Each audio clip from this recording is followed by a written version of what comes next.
लाख टके की बात में आप सभी का बहुत स्वागत है। आपके साथ मैं हूं नलिनी पांडे। नमस्कार, मैं हूं आपके साथ अमित गर्ग शुक्ला। लाख टके की बात में आपको दिखाएंगे कोटे पर सवाल, सियासी उबाल, क्योंकि सियासी फायदे के लिए खुद को दलितों का रहनुमा बताने वाले सियासतदान आज भारत बंद पर थे। वहीं बात होगी ओबीसी से मेल, पीडीए में खेल, क्योंकि कल्याण सिंह के रास्ते बीजेपी अब बिछड़े वोट बैंक को साथ दे जा रही है, जो अखिलेश के लिए अच्छी खबर नहीं है। वही बात करेंगे तारीफ पर तारीफ, योगी के फिर मुरीद, क्योंकि केशव प्रसाद मौर्य अब हर मंच से सीएम योगी का गुणगान करते हुए नजर आ रहे हैं। इसके साथ ही बात होगी साइकिल या हार, दलित किसके साथ, जिसमें आपको दिखाएंगे कैसे राहुल गांधी अखिलेश के इस अलग रणनीति में जुटे हुए हैं। और आखिर में दिखाएंगे गैरसैंण पर रण, हड़ताल पर हरीश, लेकिन सबसे पहले बात भारत बंद।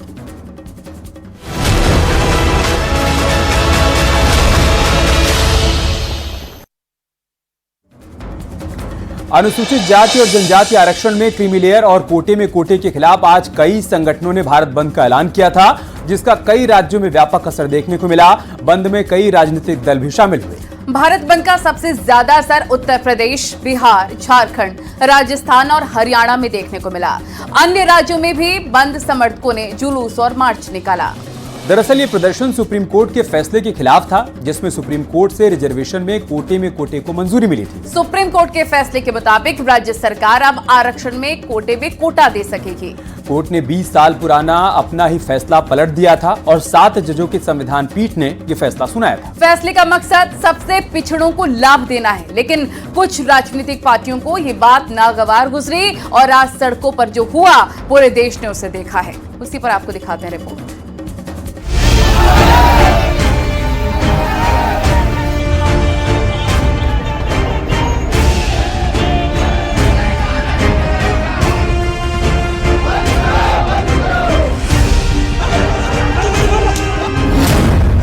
कोटे में कोटे का फरमान, विरोध में सड़क पर घमासान। हाथ में झंडे बैनर के साथ सड़कों पर उतरे ये प्रदर्शनकारी दलित आरक्षण पर सुप्रीम कोर्ट के फैसले का विरोध कर रहे हैं, जिसका असर कई राज्यों में दिखा। भारत बंद का ऐलान करने वाले राजनीतिक दलों, जहां बहुजन समाज पार्टी, भीम आर्मी, राष्ट्रीय जनता दल, झारखंड मुक्ति मोर्चा, भारत आदिवासी पार्टी शामिल रहीं, वहीं दलित और आदिवासी संगठन और आरक्षण बचाओ संघर्ष समिति जैसे संगठन भी शामिल रहे। वैसे तो देश के कई राज्यों में इस बंद का असर दिखा, लेकिन जिन राज्यों में राजनीतिक दलों ने बंद का मोर्चा संभाला, वहां सबसे ज्यादा असर दिखा। ये तस्वीरें बिहार के अलग अलग जिलों की हैं, जहां बड़ी संख्या में प्रदर्शनकारी सड़क पर उतरे। बिहार की प्रमुख विपक्षी पार्टी आरजेडी के कार्यकर्ता बंद में शामिल हुए और प्रदर्शन किया, जिसकी वजह से बिहार में बंद का सबसे ज्यादा असर रहा और यहाँ पटना में तो पुलिस को लाठीचार्ज भी करना पड़ा। वहीं दूसरी तरफ यूपी में बहुजन समाज पार्टी ने बंद की अगुवाई की और इसका भी असर पूरे प्रदेश में दिखा। 8 साल पहले बीजेपी नेता दयाशंकर सिंह के खिलाफ प्रदर्शन के बाद बीएसपी ने पहली बार अपने कार्यकर्ताओं को विरोध प्रदर्शन में शामिल होने का ऐलान किया था और इसका असर पूरे प्रदेश में दिखा। यूपी में भीम आर्मी के कार्यकर्ता भी बड़ी संख्या में प्रदर्शन में शामिल हुए। इसके अलावा झारखंड में जेएमएम और राजस्थान में भारत आदिवासी पार्टी के कार्यकर्ताओं ने सड़क पर मोर्चा संभाला और फैसले के खिलाफ मार्च निकाला। वैसे तो प्रदर्शनकारियों की मुख्य मांग है कि सुप्रीम कोर्ट अपना फैसला वापस ले या इस पर पुनर्विचार करे, लेकिन इसके साथ ही उनकी मांग है कि कोटे में कोटा वाले फैसले को वापस या पुनर्विचार करे सुप्रीम कोर्ट। सरकारी नौकरियों में SC/ST और ओबीसी का जातिगत आंकड़ा जारी हो, न्यायिक अधिकारियों और जजों की भर्ती के लिए भारतीय न्यायिक सेवा आयोग बने, हायर जुडिशरी में SC/ST और ओबीसी श्रेणियों में 50% आरक्षण हो और केंद्र और राज्य सरकार के विभागों में सभी बैकलॉग रिक्तियों को भरा जाए। और अब बात कि आखिर भारत बंद की जरूरत क्यों पड़ी। दरअसल इसी महीने की 1 तारीख को सुप्रीम कोर्ट ने एक बड़ा फैसला सुनाया और एक सुझाव भी दिया, और इसी फैसले और सुझाव के खिलाफ आज भारत बंद का ऐलान किया गया था। पहले बात सुप्रीम कोर्ट के फैसले की, जिसमें चीफ जस्टिस की अध्यक्षता वाली 7 जजों की बेंच ने 6-1 के बहुमत से SC/ST आरक्षण में कोटे को मंजूरी दी थी। फैसला सुनाते हुए चीफ जस्टिस ने कहा कि कोटे में कोटा अनुच्छेद 14 का उल्लंघन नहीं करता और पैमानों से पता चलता है कि वर्गों के भीतर बहुत ज्यादा फर्क है। वहीं जस्टिस BR गवई ने फैसले का समर्थन करते हुए कहा कि अधिक पिछड़े समुदायों को तरजीह देना राज्य का कर्तव्य है। SC/ST वर्ग के केवल कुछ लोग ही आरक्षण का लाभ उठा रहे हैं। जमीनी हकीकत से इनकार नहीं किया जा सकता है। SC/ST के भीतर ऐसी श्रेणियां हैं जिन्हें सदियों से उत्पीड़न का सामना करना पड़ा है। हालांकि इस दौरान कोर्ट ने इस व्यवस्था को लागू करने के लिए शर्तें भी रखी, जिसके मुताबिक राज्य किसी भी अनुसूचित जाति के लिए आरक्षण में 100% कोटा नहीं दे सकती। साथ ही किस जाति को कितना कोटा मिलेगा, ये तय करने से पहले राज्य को उस जाति के बारे में पुख्ता आंकड़े और अध्ययन करना होगा। अब भारत बंद के जरिए सुप्रीम कोर्ट के इसी फैसले का विरोध किया गया है और इसे वापस लेने की मांग की जा रही है।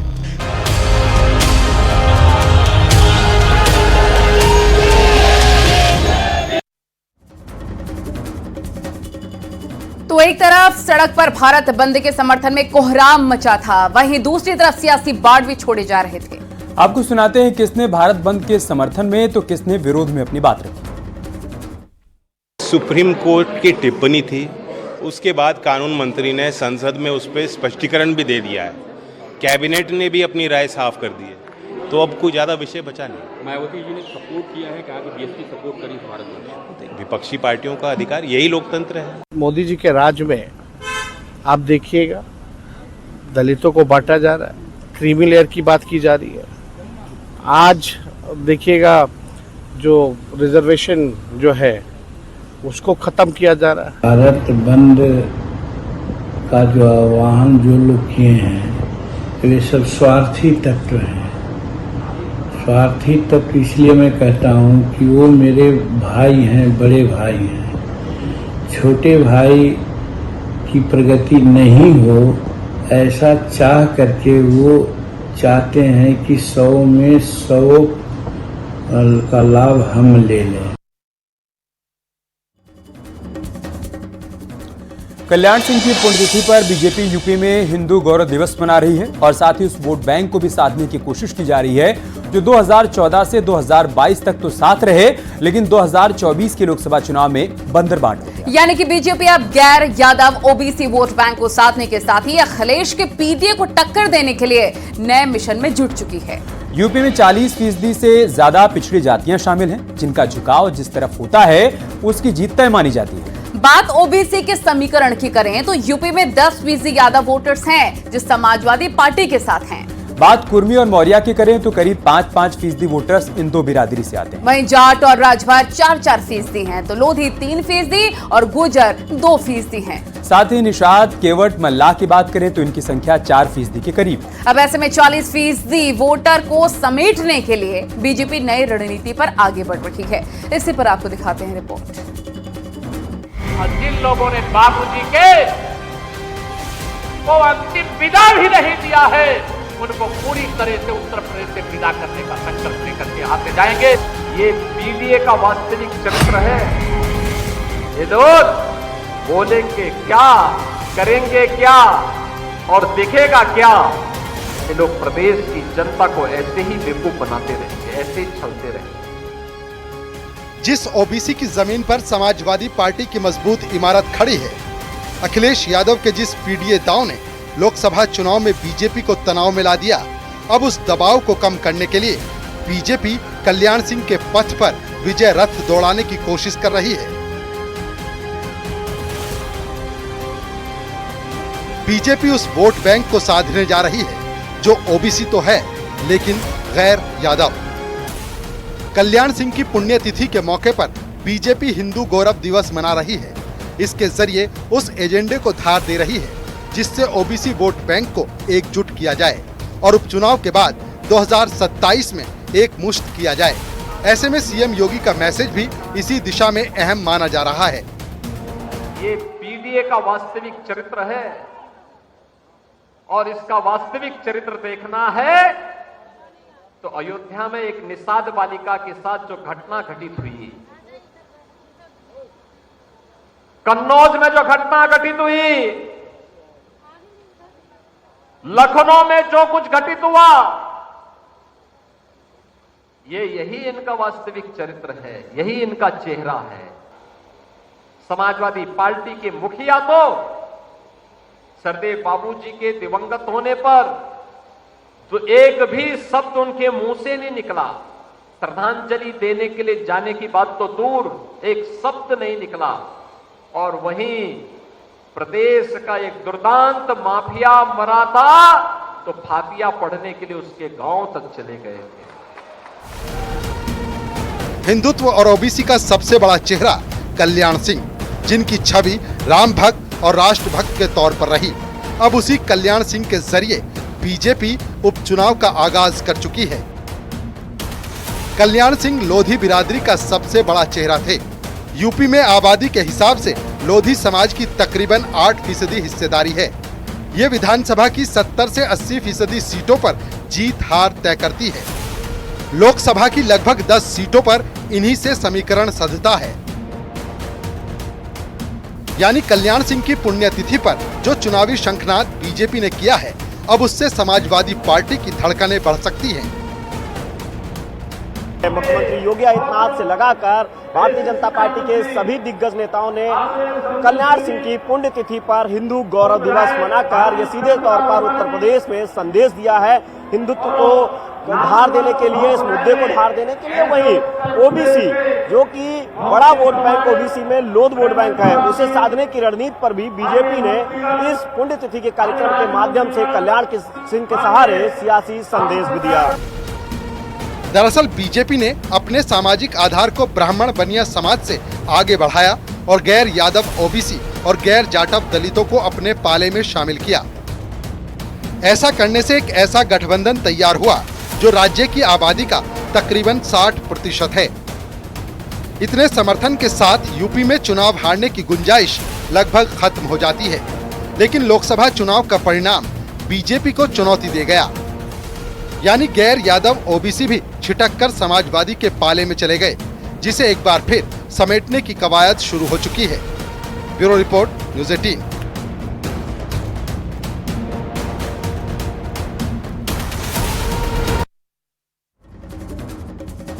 और वहीं केशव प्रसाद मौर्य एक बार फिर से सीएम योगी के मुरीद हो गए हैं। पिछले 3 दिनों में दूसरी बार डेप्यूटी सीएम केशव प्रसाद मौर्य ने सीएम योगी की तारीफ में कसीदे पढ़े हैं। उन्होंने पहले कहा था कि योगी जैसा दूसरा कोई मुख्यमंत्री नहीं है, तो अब उन्होंने कहा है कि सीएम योगी के नेतृत्व में राम भक्ति, राष्ट्रभक्ति से कोई समझौता संभव नहीं है। आपको इस रिपोर्ट में दिखाते हैं कि आखिर क्यों केशव मौर्य बदले बदले से नजर आ रहे हैं।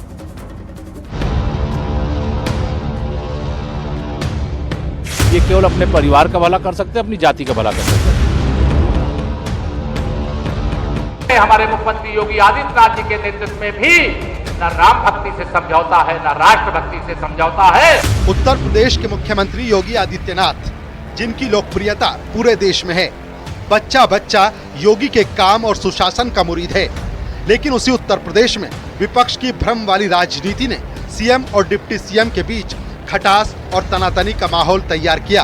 अब विपक्ष के सियासी हथकंडे को केशव मौर्य ने एक बार फिर तगड़ा झटका दिया है और साफ कर दिया है, योगी जैसा पूरे देश में दूसरा कोई मुख्यमंत्री नहीं। और मुझे आज यहाँ पर यह भी कहने में कोई संकोच नहीं है कि बाबूजी कल्याण सिंह जी के नेतृत्व में जब उत्तर प्रदेश में सरकार बनी, जो सुशासन, जो विकास, जो भ्रष्टाचार से मुक्ति, जो राष्ट्रवाद, राष्ट्रभक्ति का मामला हो चाहे राम भक्ति का मामला हो, उससे उस समय भी समझौता नहीं किया गया। और आज वर्तमान में हमारे मुख्यमंत्री योगी आदित्यनाथ जी के नेतृत्व में भी न राम भक्ति से समझौता है, न राष्ट्रभक्ति से समझौता है। बाबूजी के पद चिन्हों पर, पूज्य अटल जी के पद चिन्हों पर देश की सरकार और बाबूजी के पद चिन्हों पर उत्तर प्रदेश की सरकार चल रही है। मैं आप सबको हृदय से प्रणाम करता हूं। कभी सरकार और संगठन की बात करने वाले केशव मौर्य अब योगी की तारीफ में कसीदे पढ़ रहे हैं। सीएम योगी को सबसे लोकप्रिय मुख्यमंत्री बता रहे हैं और योगी को यूपी के लिए उपयोगी बता रहे हैं। केशव मौर्य ने दूसरी बार कहा, योगी राज में प्रदेश में सुशासन का माहौल है, राम भक्ति, राष्ट्रभक्ति से कोई समझौता नहीं होता। योगी जी के नेतृत्व में यूपी आगे बढ़ रहा है। योगी जी जैसा मुख्यमंत्री देश में कोई नहीं। ये शब्द केशव मौर्य के हैं, योगी के लिए, जिनके बीच विपक्ष ने फूट डालने की कोशिश की। अब वही केशव मौर्य योगी की तारीफ में कसीदे पढ़ते नजर आ रहे हैं। और मैं मानता हूं कि आप भी अब जानते हैं, मानते हैं और जनता भी ये जानती और मानती है कि हमारी डबल इंजन की सरकार स्वतंत्र भारत के इतिहास में सबसे अच्छा काम कर रही है। दुनिया में मोदी जी जैसा नेता कोई दूसरा है क्या? देश में मुख्यमंत्री योगी आदित्यनाथ जी जैसा दूसरा मुख्यमंत्री है क्या? तो जब देश का नेता हमारा दुनिया का सबसे शक्तिशाली प्रभावशाली और प्रदेश के हमारे मुख्यमंत्री जब पूरे देश के मुख्यमंत्रियों की तुलना होती है उसमें सबसे अच्छा काम उनकी अगुवाई में किया जा रहा है, तो पीछे होना चाहिए कि आगे होना चाहिए? ऐसे में सवाल ये कि आखिर केशव मौर्य के बदले बदले रुख की वजह क्या है? क्या अब सरकार और संगठन ने मिलकर योगी का लोहा मान लिया है, या ये बदलाव मौजूदा वक्त की जरूरत है? क्योंकि यूपी में जल्द ही 10 विधानसभा सीटों पर उपचुनाव होने हैं और योगी का नेतृत्व ही साख बचाने के लिए खास। Bureau report, news 18।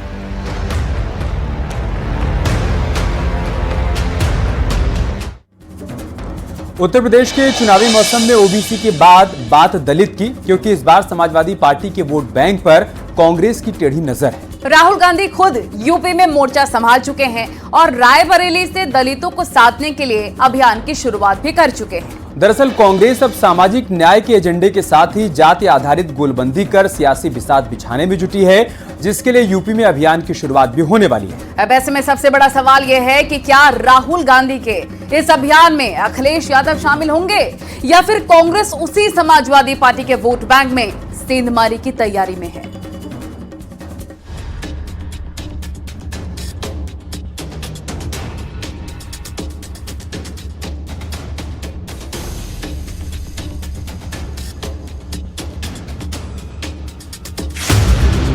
अयोध्या में अवधेश पासी की जीत और बीजेपी की हार को हथियार बनाने वाली समाजवादी पार्टी की नजर एक बार फिर पासी वोट बैंक पर जा टिकी है। एक बार फिर उपचुनाव में पासी वोट बैंक को साधने की रणनीति बन रही है, लेकिन अखिलेश की रणनीति से इतर कांग्रेस अलग प्लान पर काम कर रही है।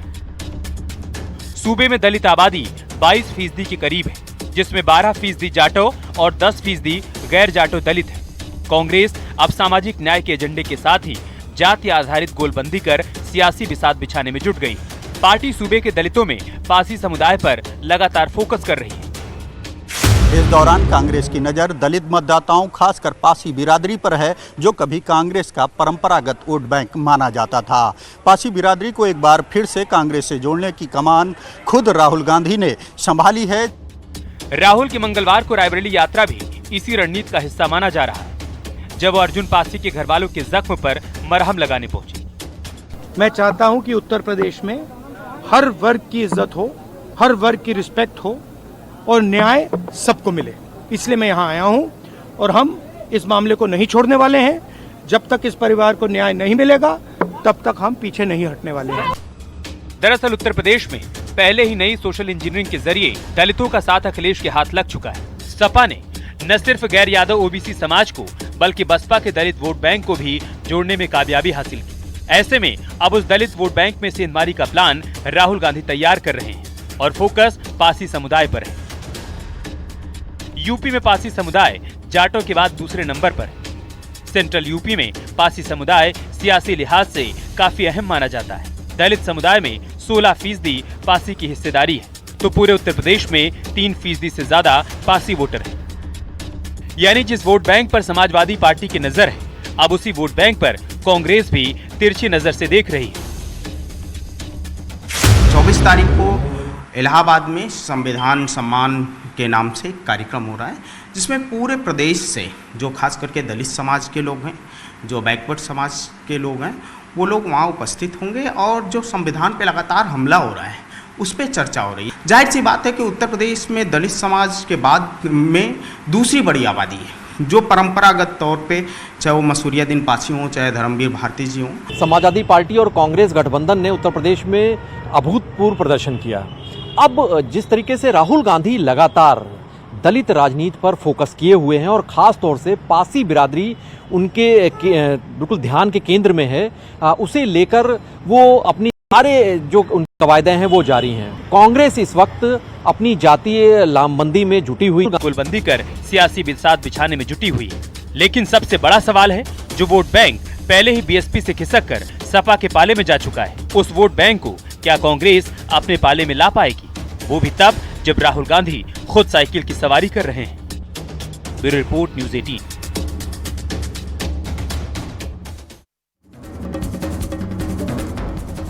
और इस बीच एक बड़ी खबर आपको बता देते हैं। भ्रष्टाचार के खिलाफ योगी सरकार सख्त है। 31 अगस्त तक सभी अधिकारियों को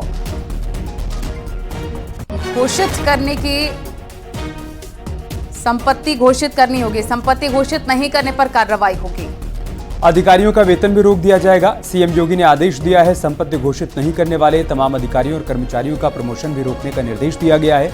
अब तक कई अधिकारियों ने संपत्ति घोषित नहीं की है।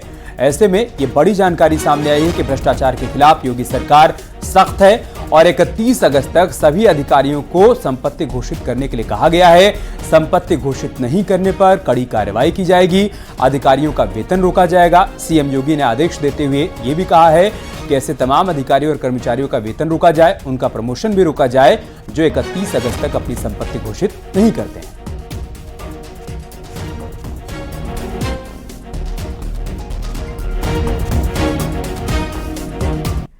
और इन्हीं तमाम खबरों के साथ लाख टके की बात में आज के लिए फिलहाल इतना ही। खबरें जारी हैं, आप बने रहें हमारे साथ।